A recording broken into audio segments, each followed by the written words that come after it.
북한 최고 경호부대 내부 이전에 공개되지 않았던 비밀. 북한은 그 견고한 벽으로 유명한 나라이며 충격적인 비밀로 가득 차 있을 뿐만 아니라 세계에서 가장 살기 힘든 곳 중 하나입니다. 그 신비로운 장막 뒤에서 엘리트이든 아니든 모든 시민들은 끊임없는 두려움 속에서 살아가며 엄격한 통제를 받습니다. 현재의 지도자인 김정은은 절대 권력을 유지하고 있지만 그 권력은 그를 끊임없는 불안 속에 살게 만들며 언제든지 배신당할 수 있다는 느낌에 사로잡혀 있습니다. 자신을 잠재적인 위협으로부터 보호하기 위해 김정은은 최고의 경호원들을 모았습니다. 그가 가장 신뢰하는 사람들입니다. 최근 한 전직 북한 경호원이 침묵을 깨고 나서며 세계에서 가장 악명 높은 정권 중 하나의 이면에서의 삶에 대한 충격적인 세부사항들을 공개했습니다. 그의 이야기는 김정은과 그의 아버지 김정일을 보호하는 것에 그치지 않습니다. 그 이야기는 수백만 명의 사람들이 가장 작은 이유로 고통받고 있는 노동수용소에서의 삶을 엿볼 수 있는 귀중한 기회를 제공합니다. 그는 정권의 통제에서 벗어나려는 필사적인 시도들과 진정한 김정은에 대한 근접한 시선을 공유합니다. 복잡하고 모순적인 인물입니다. 김씨 일가의 통치 하에서 김일성에서 김정일, 그리고 현재의 김정은까지 북한은 단순한 국가가 아니라 공포의 제국입니다. 전국에 퍼져있는 노동수용소에서는 위협으로 간주된 사람들이 정당한 이유 없이 그곳에 보내질 수 있습니다. 외부 세계의 전화 한 통이나 한국에서 밀반입된 영상 하나만으로도 그들은 큰 대가를 치르게 될 수 있습니다. 김정은은 공포로 통치하며 바로 그 이유로 그는 자신과 가족을 전복의 위협으로부터 보호하기 위해 강력한 보안팀에 의존합니다. 이 팀은 원래 김정일이 쿠데타에 대비해 만들었으며 지금은 약 200명으로 규모가 확대되었습니다. 개인 경호부대로는 엄청난 숫자입니다. 그러나 그 많은 보호막 뒤에서의 삶은 과연 어떤 모습일까요?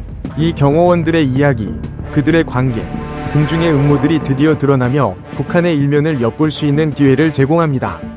진실과 거짓이 뒤섞인 드라마와 비밀의 세상에서 펼쳐질 매혹적인 여행에 대비하십시오. 북한 궁전 안의 혹독한 현실. 북한의 전직 경호원인 이항국이 마침내 입을 열었을 때 그는 한때 자신이 봉사했던 엘리트 경호 부대에 대해 충격적인 폭로로 세계를 놀라게 했습니다. 김정일을 보호하는 것으로 시작해 김정은의 권력 상승까지 이어진 그의 이야기는 단순한 직업이 아니었습니다. 그것은 두려움에 지배된 삶이었으며 기본적인 자유가 끊임없이 박탈되는 삶이었습니다. 이항국은 무자비한 정권의 산물이었을 뿐만 아니라 그 정권의 희생자가 되기도 했으며 두 번이 충격적인 탈출 시도에서 살아남았고 그 중 하나는 그를 국가의 악명 높은 노동수용소에 갇히게 만들었습니다. 이항국의 폭로에 따르면 북한 최고경호부대의 선발 과정은 극도로 엄격하고 비밀에 쌓여 있습니다. 후보자들은 일반적인 군인이 아니라 고등학교에서 선발된 젊은 인재들입니다. 김정은은 무자비한 왕처럼 자신의 비밀 하렘을 선택하는 방법과 비슷한 방식으로 이들을 선발합니다. 꿈과 희망으로 가득한 학생들은 줄을 서서 신체 검사를 받게 되며 작은 결점 하나라도 즉시 탈락의 이유가 됩니다. 상처, 점 또는 신체의 어떤 결함이라도 용납되지 않습니다. 완벽함이 필수 조건이며 첫 번째 선발을 통과한 사람들은 훨씬 더 어려운 가족 역사와 북한의 가혹한 계급 시스템인 송군을 평가받게 됩니다.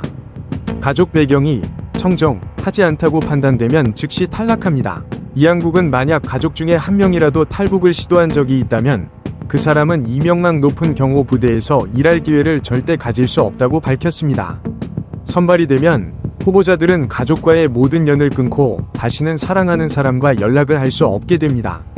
그들은 새로운 신분증을 받으며 과거에 관한 모든 정보는 삭제되어 정권의 눈에는 아무런 출신과 정체성도 없는 존재가 됩니다. 궁전 안에서 이 경호원들의 삶은 단순히 최고 지도자를 섬기는 것이 아닙니다.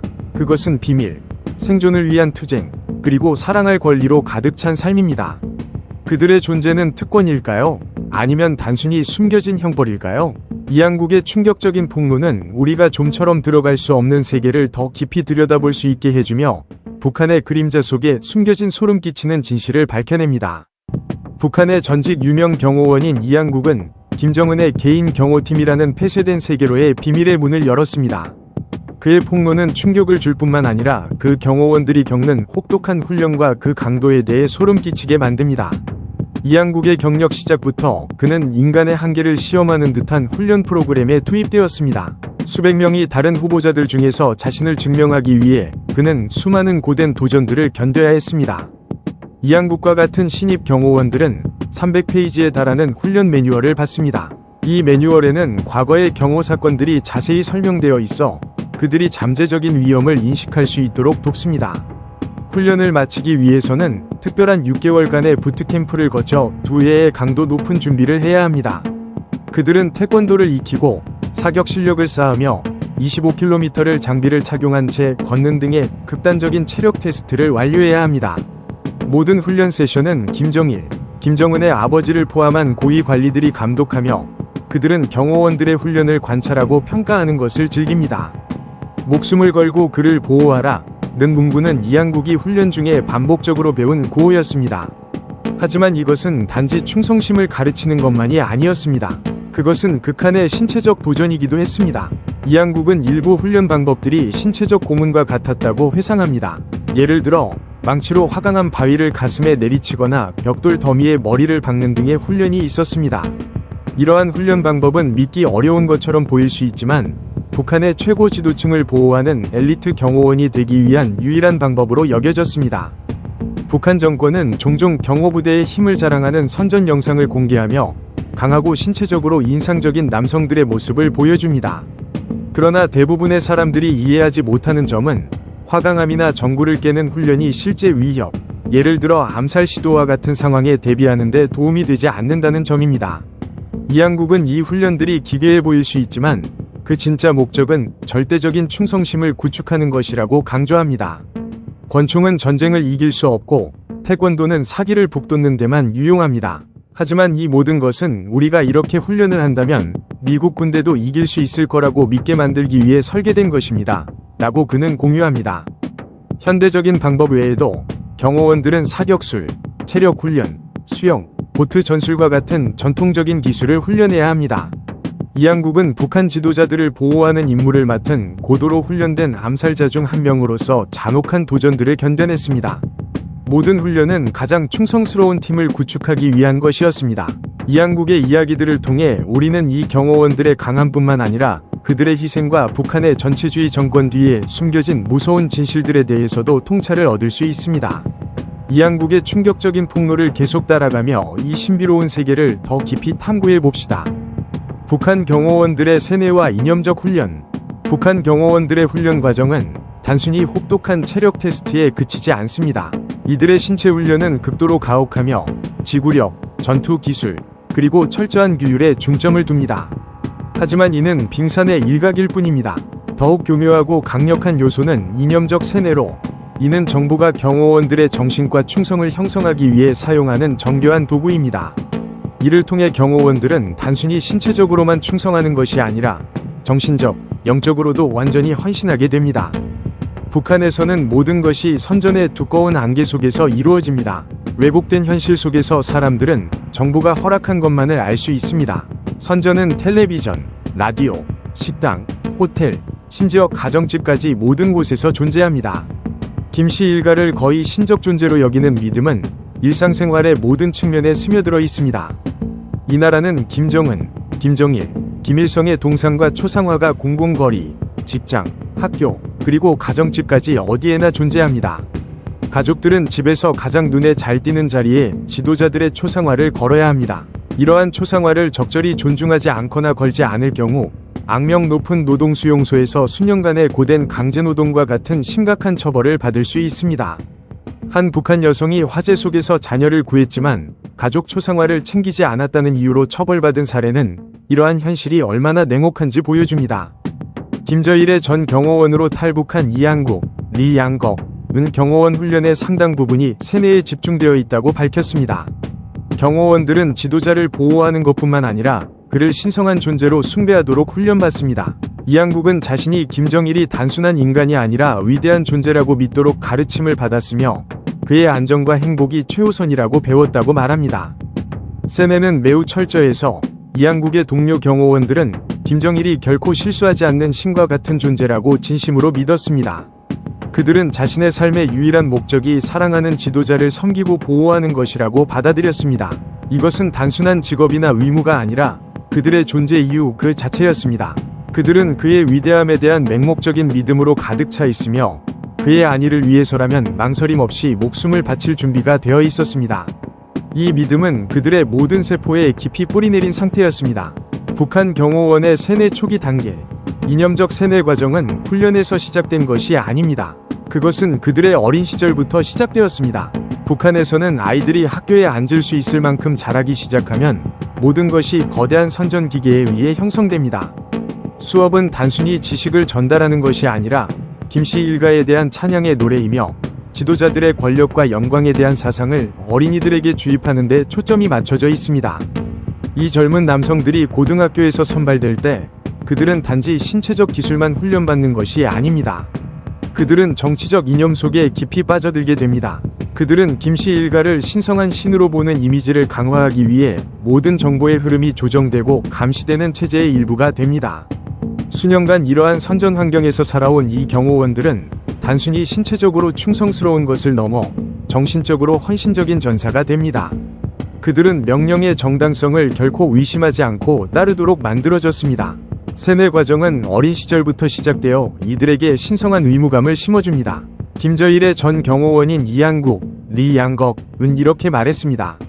당시 우리는 젊고 열정으로 가득 차 있었습니다. 이 열정은 김정일을 보호하는 것이 단순한 의무가 아니라 신성한 책임이며 누구도 거부할 수 없는 큰 영예라는 믿음에 기초하고 있었습니다. 이러한 조건화의 목적은 다각적입니다. 이는 경호원들이 지도자를 위해 자신의 목숨을 바치는 데 주저하지 않게 만들 뿐만 아니라 그들이 자신을 초월한 무언가의 일부라고 믿게 만듭니다. 지도자를 섬기는 것은 단순한 직업이 아니라 신성한 사명이며 신과 같은 존재로 여겨지는 김정일과 현재의 김정은을 보호해야 할 의무로 여겨지도록 가르칩니다. 이를 통해 국가는 그들을 현실에서 분리시키고 김씨 일가의 지도력과 권력을 의심하게 만들 수 있는 정보를 차단합니다. 강도 높은 신체 훈련과 정교한 세뇌를 결합하여 북한은 단순히 전투 능력을 갖춘 것이 아니라 지도자에게 맹목적으로 충성하는 엘리트 경호원들을 만들어냈습니다. 그들의 충성심은 이성이나 논리에 기반한 것이 아니라 김정일을 신으로 믿는 신념에 뿌리를 두고 있습니다. 그들의 삶은 오직 한 가지 목적만을 가지고 있습니다. 그것은 그를 보호하는 것입니다. 이 경호원들에게 불충은 단순히 국가에 대한 배신이 아닙니다. 그것은 그들 존재 이유 자체에 대한 배신입니다. 이 경호원들의 삶은 단순히 신체적 도전뿐만 아니라 끊임없는 내적 싸움이기도 합니다. 이상과 현실 사이, 맹목적 충성과 이성적 욕구 사이에서 끝없이 투쟁해야 합니다. 그들은 전사이지만 동시에 꼭두각시로 모든 것이 전체주의 이념을 위한 목적에 봉사하도록 만들어진 세계에 갇혀 있습니다. 그들은 보호자이지만 세뇌의 희생자이기도 합니다. 그들의 삶은 정권이 정교하게 만들어낸 선전의 화려한 페이지 속에서 다시 쓰여졌습니다. 북한 경호원의 위험한 삶. 김정일이나 김정은과 같은 권력자들의 경호원이 되는 것은 단순히 힘과 전투 기술을 과시하는 일이 아닙니다. 이는 위험과 긴장으로 얽힌 삶으로 매 순간이 생사가 걸린 상황으로 변할 수 있는 현실입니다. 외부 세계에서 단절된 나라에서 기근, 빈곤, 그리고 불만을 품은 대중이 공공연히 존재하는 가운데 가장 위험한 인물로 여겨지는 사람을 보호하는 삶을 상상해 보십시오. 김씨 일가의 경호팀에서 일했던 전 경호원 이양국, 리양걱은 실수를 용납하지 않는 세계에서 살아갔습니다. 이 경호원들에게 가해지는 압박은 엄청납니다. 매일 긴장 상태로 살아가며 작은 실수 하나가 그들의 목숨을 앗아갈 수 있다는 것을 알고 있습니다. 임무 실패는 단순히 자신의 목숨을 잃는 것에 그치지 않고 가족들에게도 비극적인 결과를 초래할 수 있다는 점에서 상황은 더욱 극단적으로 긴장됩니다. 최고경호대의 구성원들은 단순히 한 개인을 보호하는 것이 아닙니다. 그들은 하나의 상징을 보호하며 그 역할은 그들 자신의 생존과 얽혀 있습니다. 끊임없는 압박 속에서 김정은의 기분 하나가 언제든지 그들의 운명을 결정지을 수 있다는 사실을 그들은 항상 인지하고 있습니다. 지도자의 불쾌한 하루는 경호원을 노동수용소의 죄수로 전락시킬 수 있습니다. 한때 유망했던 삶이 먼 기억으로 사라지는 곳입니다. 다른 나라에서는 직장에서 실수를 저질러도 단순히 해고로 끝날 수 있습니다. 그러나 북한에서는 그 결과가 훨씬 더 가혹합니다. 단 하나의 실수가 자신의 목숨을 앗아갈 뿐만 아니라 가족 전체를 비극으로 몰아넣을 수 있습니다. 노동수용소에서 고통받는 삶에 처하거나 심지어 즉각적인 사형 선고를 받을 수도 있습니다. 모든 결정, 모든 행동, 모든 시선이 막대한 위험을 동반합니다. 충성이 매 순간 시험받는 이 세계에서 경호원들은 체제 생존의 수호자 역할을 합니다. 이런 세상에서 지도자의 분노가 한순간에 모든 것을 뒤엎을 수 있는 상황에서 자신의 삶과 명예를 희생하는 것이 과연 가치가 있을까요? 이항국은 이러한 끔찍한 현실을 직접 겪었으며 그의 이야기는 충성과 두려움이 뒤얽힌 북한 경호원의 삶을 생생하게 묘사하며 신비롭고 극적인 세계를 드러냅니다. 김정은의 경호팀은 철저한 비밀과 엄격한 통제 속에서 운영되며 모든 행동이 신중하게 이루어집니다. 이항국, 리양걱은 김씨 일가의 독재 통치 아래 암살의 위협이 외부의 적뿐만 아니라 가까운 사람들로부터도 올 수 있다고 밝힙니다. 충성이 생사의 문제로 여겨지는 북한에서 경호원들은 끊임없는 긴장 속에서 살아가며 항상 경계하고 비상 상황에 대비해야 합니다. 충격적인 사실은 지도자를 보호하는 역할 외에도 경호원들이 감시하는 수용소에서 잔혹한 상황에 직면한다는 점입니다. 이항국에 따르면 수용소의 죄수들은 굴욕적인 삶을 살며 극심한 굶주림에 시달립니다. 경비원의 명령 없이는 일어서지도 못하며 고된 육체적 작업을 완료하기 전까지는 음식을 제공받을 수 없습니다. 그는 이렇게 회상합니다. 배고픔에 배가 꼬르륵 소리를 내지만 배는 부풀어 오르고 다리와 얼굴은 점점 더 야위어 갑니다. 수용소 안의 삶은 끊임없는 생존투쟁으로 매일이 생사 간의 전쟁과도 같습니다. 이항국과 다른 죄수들은 체제의 잔혹함에 적응하기 위해 몸과 마음의 희생을 감수하며 고통스러운 나날을 견뎌야 했습니다. 그들이 겪었던 이야기는 체제의 잔혹한 본질을 폭로할 뿐만 아니라 독자들에게 북한의 어두운 그림자 속 삶의 냉혹한 현실을 생생하게 보여줍니다. 고통스러운 기억, 말로 표현할 수 없는 고난, 그리고 잔인한 생활 조건은 이항국을 전 세계가 여전히 제대로 알지 못하는 체제의 산 증인으로 만들었습니다. 잔혹한 정권 아래에서 깨어난 경호원, 수년간의 고통과 시련 끝에 요덕 수용소에서 살아남은 이항국, 리영걱은 자신이 충성을 다했던 정권의 끔찍한 현실과 마주할 수밖에 없었습니다. 고통스럽고 가혹했던 그곳은 단순한 신체적 감금 장소가 아니라 정신적 감옥이었습니다. 그가 목격한 참혹한 장면들, 짓밟힌 영혼들과 조용히 빼앗긴 생명들은 그에게 감옥을 탈출하고 진실을 말할 용기를 주었습니다. 그가 속박에서 벗어났을 때 이항국의 바람은 단지 자신의 삶을 다시 세우는 것에 그치지 않았습니다. 그는 자신과 함께 고통받았던 이들의 비극적 이야기를 세상에 알리기로 결심했습니다. 북한 정권의 고통과 잔혹함이 어둠 속에 묻히는 것을 허락하지 않으려는 의지로 그는 진실의 증인이자 억압받고 착취당한 이들의 목소리가 되었습니다. 수많은 도전에도 불구하고 그는 과거가 자신의 미래를 규정짓지 않도록 노력했습니다. 이항국은 그의 고국에서 벌어지고 있는 참혹한 인권 상황을 세상에 알리고자 했습니다. 요덕의 꽃밭이라는 이름의 기억, 사실상 수만 구의 시신이 묻힌 거대한 무덤은 여전히 그를 괴롭힙니다. 생명이 다한 희생자들은 물건처럼 여겨졌고 경비원의 명령에 따라 묻혀졌습니다. 이항국은 너무나 많은 고통을 겪었음에도 위로와 인정을 받지 못한 영혼들의 아픔을 깊이 느낍니다. 김씨 일가의 경호원이자 군사고문으로 활동했던 그는 북한의 가장 유명한 두 인물, 김정일과 그의 아들 김정은과 가까이 지낼 기회를 얻었습니다. 하지만 그가 밝힌 그들의 모습은 등골을 오싹하게 만듭니다. 그는 그들의 잔인하고 독재적인 본성과 자신들의 국민 인권을 무참히 짓밟는 방식을 폭로했습니다. 김정일은 두 얼굴을 가진 사람이었으며 그의 기분은 순간적으로 변할 수 있었습니다. 기분이 좋을 때는 주변 사람들에게 선물을 나누어 주었지만 작은 불쾌감 하나로도 아무 이유 없이 사형 명령을 내릴 수 있었습니다. 이항국은 김정일이 등장할 때의 혼란스러운 장면을 묘사합니다. 60에서 70대의 나이 든 고문들은 그의 시선을 피하기 위해 필사적으로 잔디에 엎드렸습니다.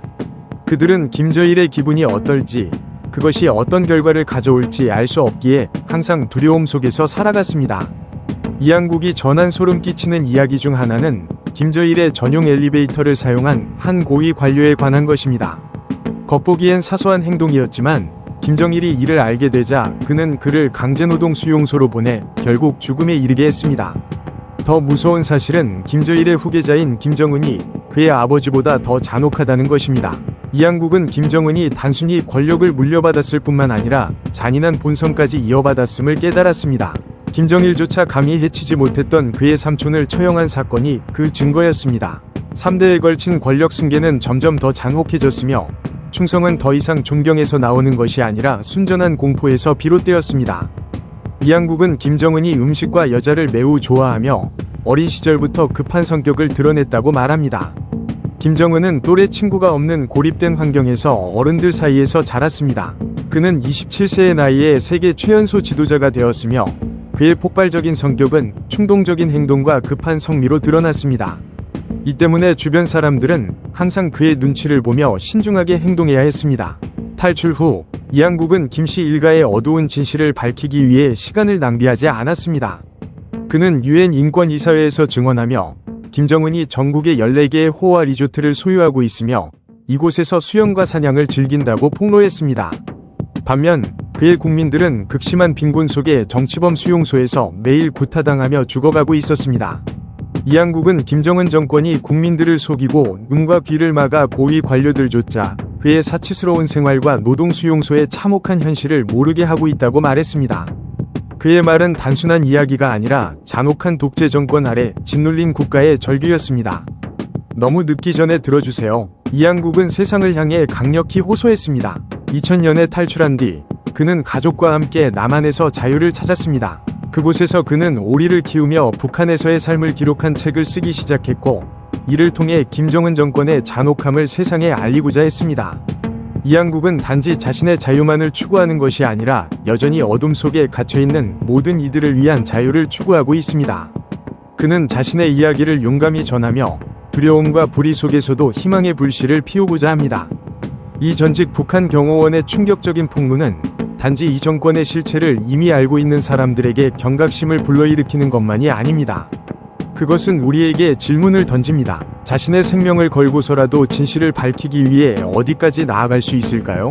두려움 때문일까요? 아니면 자유와 정의라는 이상에 대한 깊은 신념 때문일까요? 여러분의 생각을 댓글로 공유해주세요. 좋아요를 누르고 더 흥미로운 이야기를 위해 채널을 팔로우하는 것도 잊지 마세요.